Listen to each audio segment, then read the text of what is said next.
Bonjour à tous et bienvenue sur Evolution TV pour cette session dédiée aux camions à hydrogène pour le transport de marchandises. Et pour cette conférence dédiée aux camions, nous avons non pas deux hommes mais deux femmes. C'est assez exceptionnel pour le souligner. Valérie Bouillon-Delporte, vous travaillez chez Michelin, mais vous êtes ici en tant que vice-présidente de France Hydrogène pour le groupe Mobilité. Bonjour à vous. Bonjour Laurent. Et Valérie Macresse, vous représentez l'association France Supply Chain. Et d'ailleurs, vous avez participé activement à un ouvrage qui a été coédité par les deux associations. Alors Valérie, vous le montrez face à la caméra, c'est donc un livre blanc sur le camion à hydrogène. Elle fera des dédicaces juste après la conférence, naturellement. Alors d'abord en un mot, Valérie Macresse, on va expliquer ce qu'est votre association, parce qu'en fait c'est toute la filière de la logistique, ce qu'on appelle la supply chain, qui est représentée. Oui, bonjour, ça fonctionne, ok. Bonjour à toutes et à tous. Alors d'abord, je suis très fière aussi que nous soyons deux femmes pour représenter les activités du transport. Suffisamment rare pour qu'on puisse le souligner. Donc moi, j'ai le privilège de diriger une association qui s'appelle France Supply Chain, qui, pour certains d'entre vous, le connaissent peut-être sous le nom de ASLOG.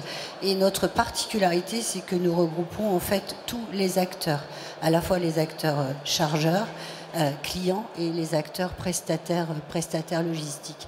Alors pourquoi cette démarche par rapport au sujet hydrogène? Parce qu'en fait il s'inscrit complètement dans les travaux que nous conduisons dans nos laboratoires, et notamment celui que nous avons créé avec la communauté Movinon, Supply Chain for Good, donc notre laboratoire RSE. Et en fait, nous travaillons sur tous les aspects de décarbonation de la logistique et du transport. Plus généralement, de supply chain durable, mais focus aussi décarbonation des activités logistiques et transport. Donc tout naturellement, nous nous sommes rapprochés de France Hydrogène, le spécialiste du sujet, dans cette activité, dans ce sujet de la décarbonation autour de l'hydrogène. Donc voilà. Alors j'y étais, c'est vrai que ce livre blanc a été présenté en février dernier, il a fait l'objet d'une conférence et on a pu apprendre ainsi que tous les acteurs concernés avaient participé en fait à porter leur pierre à cet édifice. Oui, c'est un vrai travail collectif. Donc, alors on n'est pas tout seul, hein, on est aussi accompagné, je tiens à le remercier, par Element Energy, donc, qui nous a aidés à travailler sur ces 160 pages. Donc si vous voulez tout savoir sur le camion hydrogène, je vous conseille de le télécharger. C'est accessible sur le site de France Hydrogène. Et c'est l'esprit même de France Hydrogène. Donc on a au sein de France Hydrogène, qui est l'association des industriels de l'hydrogène, une communauté dédiée à la mobilité. Alors on traite essentiellement de la mobilité, transport terrestre, pas de maritime et pas de ferroviaire. Et l'objectif, c'est petit à petit de décortiquer, de déverrouiller et de vraiment passer à l'action sur des programmes ambitieux. On a commencé en 2014 sur le VUL, on a enchaîné en 2017-2018 par le livre blanc du bus, et petit à petit on s'est dit mais il faut qu'on fasse la même chose sur le camion. Et on a la chance d'avoir une quarantaine d'entreprises, de la production de la molécule jusqu'aux usages, en passant par les équipementiers, les constructeurs, les instituts de recherche, les pôles de compétitivité, et chacun apporte sa pierre à l'édifice. On a depuis peu aussi des financeurs, parce que c'est important. Et sur le camion hydrogène, l'objectif était de rassembler l'ensemble de nos connaissances pour arriver à répondre aux interrogations que la communauté du transport se pose sur comment je peux électrifier ma flotte, comment je peux passer aux véhicules, aux camions électriques. Il y a des solutions hydrogène. Comment je peux les mettre en place? Et tout naturellement, alors c'était plus facile parce que, étant chez Michelin, on est déjà membre du conseil d'administration de France Supply Chain, mais on s'est dit, il faut aussi, avec France Supply Chain, embrasser plus large. Donc, on y a associé Demeter lors du lancement, on y a associé également la coalition de l'énergie qui est portée par CMA-CGM pour faire de cet événement de lancement un élément rassembleur avec le maximum de participants qui partagent la même problématique. Alors bien sûr, dès lors qu'on parle de camion à hydrogène, il y a le véhicule lui-même, il y a la station de remplissage, il y a aussi la production d'hydrogène, vert de préférence naturellement. Ce qui est bien, c'est que cette année à Evolution, dès qu'on entre dans le salon, en fait, on voit des camions. Il y a le camion de Green GT qui est à l'entrée, il y a un camion rétrofité également, et puis on voit que les acteurs commencent à s'y mettre. Alors il y a les acteurs conventionnels, et puis aussi des start-up. Enfin, on voit que plusieurs acteurs se mettent sur ce marché. Oui, et là, c'est aussi le rôle des pouvoirs publics et le rôle des programmes de subvention, qu'ils soient nationaux, donc français ou européens, qui vont aider à la fois au développement des briques technologiques. Je vous rappelle qu'il y a un appel à projet briques technologiques de l'ADEME pour justement financer ces nouvelles briques technologiques, mais on a également besoin d'aide sur les programmes de développement et de déploiement. Ce besoin, il existe également au niveau européen. Et l'Europe a permis de, quelque part, faciliter le déploiement des premiers petits programmes de démonstration, puisque vous avez un programme de démonstration à l'échelle européenne qui s'appelle H2All. Vous avez également, donc c'est 16 camions, vous avez également des programmes de démonstration qui existent, financés par l'ADEME dans le sud de la France, avec Yamed. Et vous avez maintenant un call à l'échelle européenne qui a été publié début mars, et qui va permettre au consortium qui sera retenu de déployer 150 camions minimum avec un financement et une enveloppe de subvention de 30 millions d'euros. Alors, ça ne suffit pas pour arriver aux économies d'échelle nécessaires, mais ça permet de déverrouiller un certain nombre de problèmes sur les premiers petits déploiements en série. Et on a besoin de ces mécanismes de financement. On est en train de réfléchir, et on espère pouvoir le faire avec l'ADEME, sur les mécanismes de financement nécessaires à mettre en place en France pour passer à l'échelle. Comme pour le VUL, comme pour le bus, le camion n'y échappe pas. La problématique, c'est comment on peut passer à l'échelle rapidement. Passer à l'échelle, ça veut dire quoi? Ça veut dire des camions compétitifs. Aujourd'hui, un camion hydrogène coûte 3 à 5 fois plus cher qu'un camion diesel. Mais ça veut dire aussi passer à l'échelle au niveau de l'hydrogène. Dans le TCO du camion, ce qui va peser le plus lourd, c'est le prix de l'hydrogène. Si vous n'avez pas un prix d'hydrogène compétitif, vous n'aurez jamais un TCO compétitif. Et les transporteurs aujourd'hui ont des marges opérationnelles qui sont très réduites. Donc le coût, c'est important évidemment. Et justement, ce qui est bien dans cette approche de ce France Supply Chain, c'est qu'il y a à la fois les transporteurs et les chargeurs qui, de façon combinée, si j'ose dire, vont aborder le problème. Exactement. En fait, on a commencé l'histoire, puisque c'est quand même une belle histoire à raconter, entre les donneurs d'ordre et leurs transporteurs, ou plus exactement les transporteurs avec leurs donneurs d'ordre.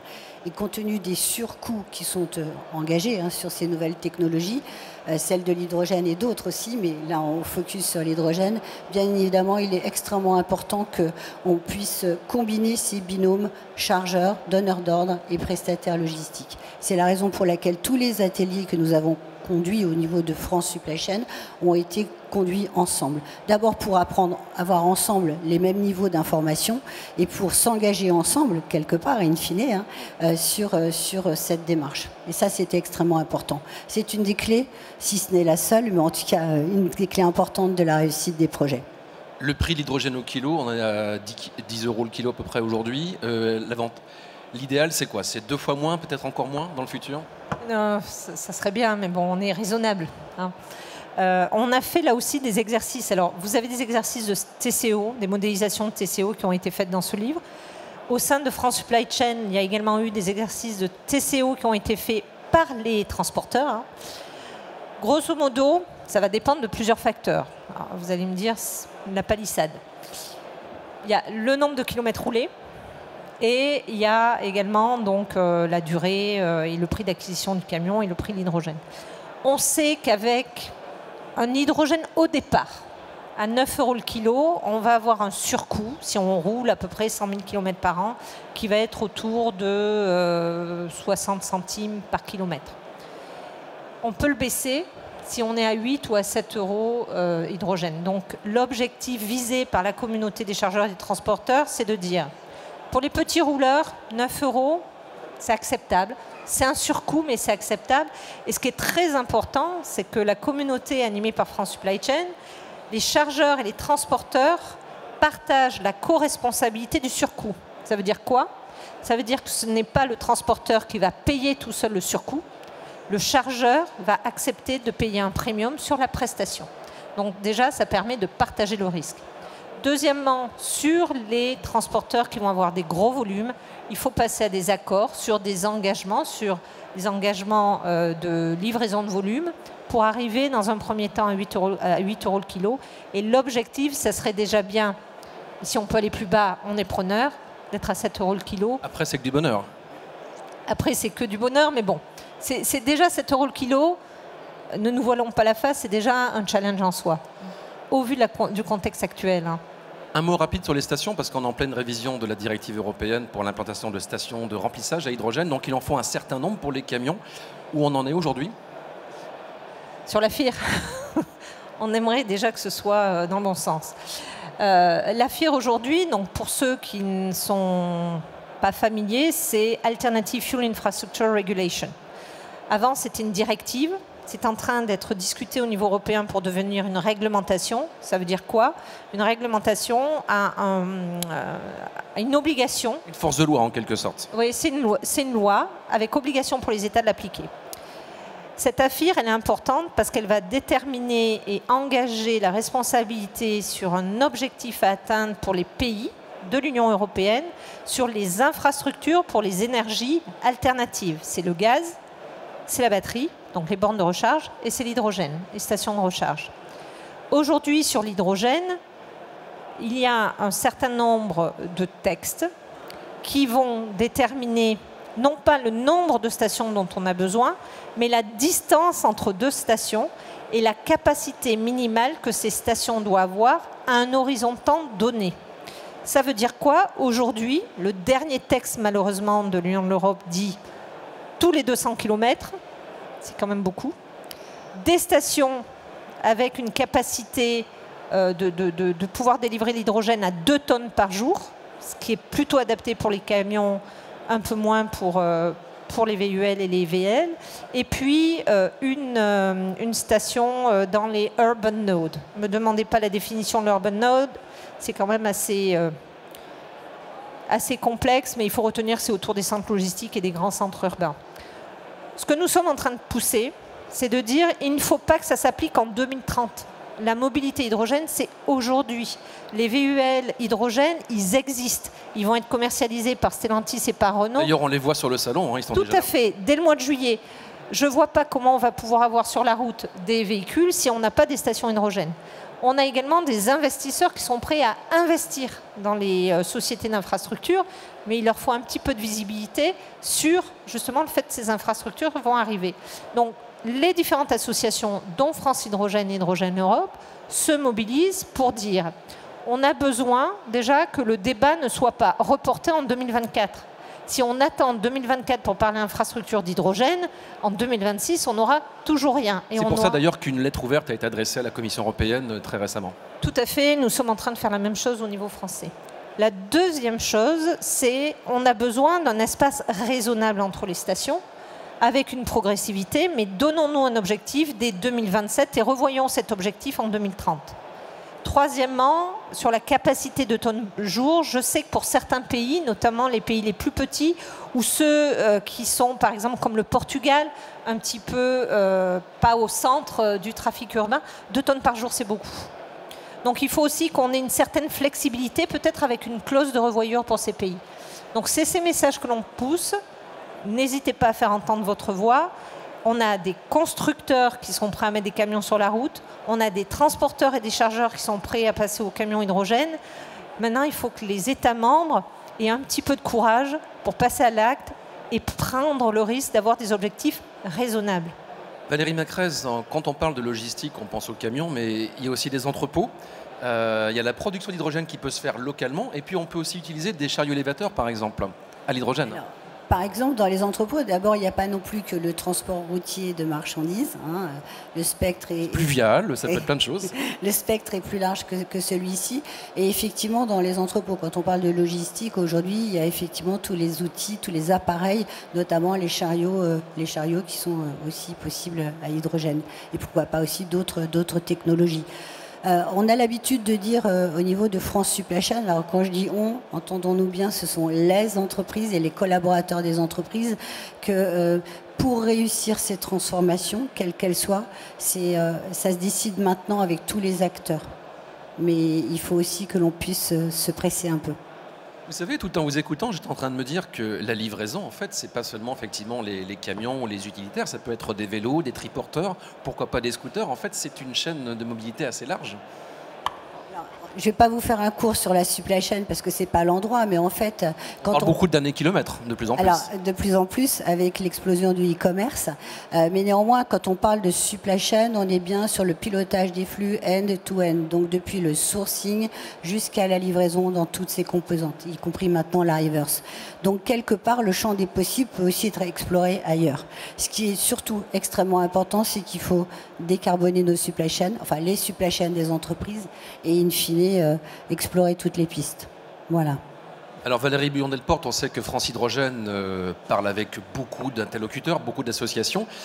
Qualifieriez-vous d'exemplaire cette coopération avec France Supply Chain, justement? Exemplaire, je l'espère. En tout cas, c'est la voie à suivre. Et on a beaucoup de chance aussi de pouvoir avoir mené cet exercice, donc avec des transporteurs et des chargeurs qui sont venus apporter leur témoignage. Au mois de février dernier, c'était la première fois qu'on faisait ça.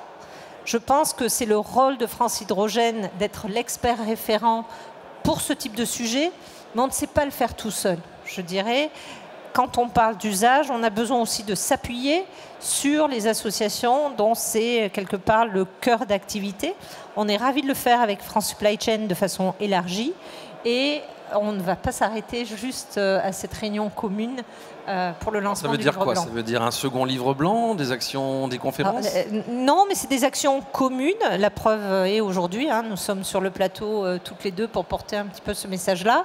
Mais c'est d'identifier de quelle façon on peut aider, onboarder, faire monter à bord cette communauté de la chaîne de transport logistique, mais avec aussi les acteurs de la chaîne de valeur hydrogène, pour que finalement on apprenne ensemble, on comprenne mieux les verrous à lever et on puisse faire des propositions concrètes aussi pour avoir les mécanismes d'aide et les mécanismes marchés qui vont bien. Puisqu'on arrive vers la fin de cette session, Valérie Macrez, est-ce que l'hydrogène, ça intrigue, ça inquiète au sein de cette communauté finalement de transporteurs, d'acteurs de la logistique? Alors, ça les inquiète, non. Mais au départ, oui, ça les a intrigués. Et c'est la raison pour laquelle... Ils ne connaissaient pas bien, peut-être. Non, voilà, tout simplement. Et c'est la raison pour laquelle, au départ, on a commencé nos ateliers ensemble, chargeurs et transporteurs. Et c'est aussi la raison pour laquelle nous sommes rapprochés de France Hydrogène. On est monté en puissance. Les premiers ateliers ont eu lieu en juin 2021, après des tests d'un camion hydrogène, plus d'autres ateliers pour justement mesurer le calcul du TCO. Et puis que chacun comprenne bien les enjeux pour les deux parties, côté utilisateur, donc chargeur, et côté transporteur. Et puis le travail a continué jusqu'au mois d'avril. Et je crois que là, pour l'instant, ça n'inquiète plus du tout. Et qu'ils sont même plutôt prêts à y aller quand on voit les engagements et la volonté des acteurs. Donc moi, je suis aussi ravie de cette coopération avec France Hydrogène. Un dernier mot, Valérie Bouillon-Delporte. On sait que le marché de l'hydrogène est très concurrentiel. Il y a beaucoup de nouveaux entrants. Pour l'industrie européenne, il faut y aller maintenant pour justement ne pas laisser d'autres prendre cette place. On a vu que Hyundai a surpris le marché, par exemple, en venant d'Asie pour proposer des camions en Suisse. Oui, alors Hyundai a été un des premiers. Alors, n'oublions pas que la Suisse avait quand même un avantage de taille qui était en mettant des camions électriques sur la route. Vous évitez de payer une taxe CO2. Cette taxe CO2, c'est grosso modo 1 € par kilomètre roulé. Donc ça représente 60 000 à 100 000 euros par an par camion. Donc c'est quand même une sacrée aide. Les autres mécanismes n'étaient pas en place forcément dans les autres pays. On a certains pays comme l'Allemagne notamment qui ont mis en place des programmes de soutien assez ambitieux pour aider au déploiement en finançant jusqu'à 80% du surcoût. Mais l'Europe a compris qu'elle avait une filière. Cette filière, ce n'est pas juste une filière énergétique, ce n'est pas juste une filière des électrolyseurs, c'est aussi une filière de l'usage et la mobilité. Il ne faut pas l'oublier, c'est quand même un des premiers leviers qui va permettre d'activer le plus rapidement possible l'utilisation de l'hydrogène. Les gigafactories, c'est super, on en a besoin, mais ça prend du temps à construire. Je le répète encore, quand on parle de sortie véhicule, les bus hydrogène, vous en avez déjà. Vous avez des taxis hydrogène à Paris, vous avez des VUL hydrogène qui arrivent. Et les camions, ça va se voir. Et les camions, dès fin 2023, on va commencer à avoir des camions sur la route en France. Donc c'est très bien. Merci aux deux Valérie. C'est la fin de cette session dédiée aux camions à hydrogène pour le transport de marchandises. À bientôt sur iVolution TV.